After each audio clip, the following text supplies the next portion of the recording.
is brought to you by Greenridge Farm, our weekly breakdown of Justin Fields.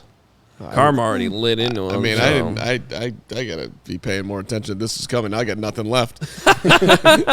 7 of 11, 70 yards.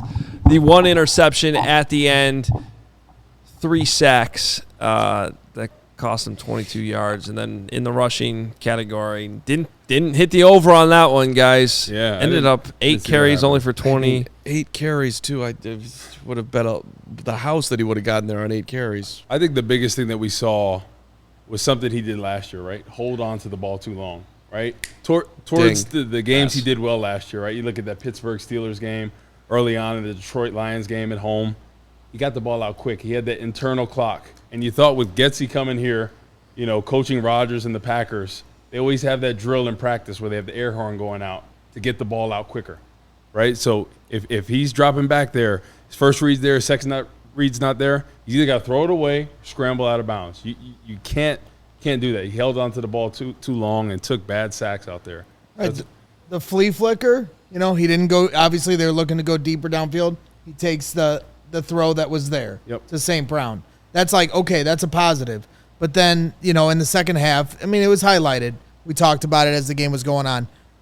Darnell Mooney, they go for the deep shot. It's there, and you're trying to lead him to the end zone when you need to lead him to the sideline and even keep the throw a little short just so Darnell can come and get it. He's got inside leverage on the DB. And Aaron Rodgers has the exact same throw a series or two later, and he puts it right where it needs to be, the exact spot that Justin Fields didn't hit it in. So if you want to talk about where he's at developmentally, that's where he's got to get better at, those kind of things. You know, ball placement. There was the Darnell Mooney where they threw the little screen to the outside. Probably wasn't going to go for much. The DB recognized it and shot the gap crossing Cole Kmet. But at the same time, Justin Fields' ball placement was right at his feet, so Darnell Mooney couldn't get going with any kind of momentum. So ball placement, getting the ball out quickly, those are things he's definitely got to work on.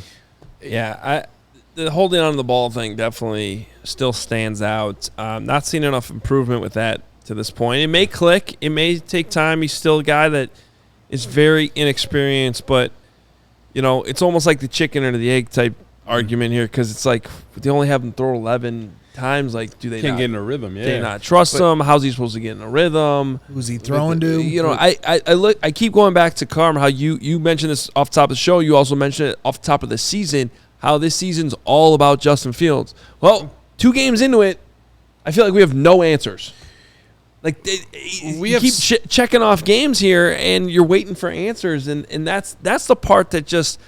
I'm far from giving up on the guy. Don't get me wrong. It's not that type of conversation at all. It just starts to get a little bit concerning.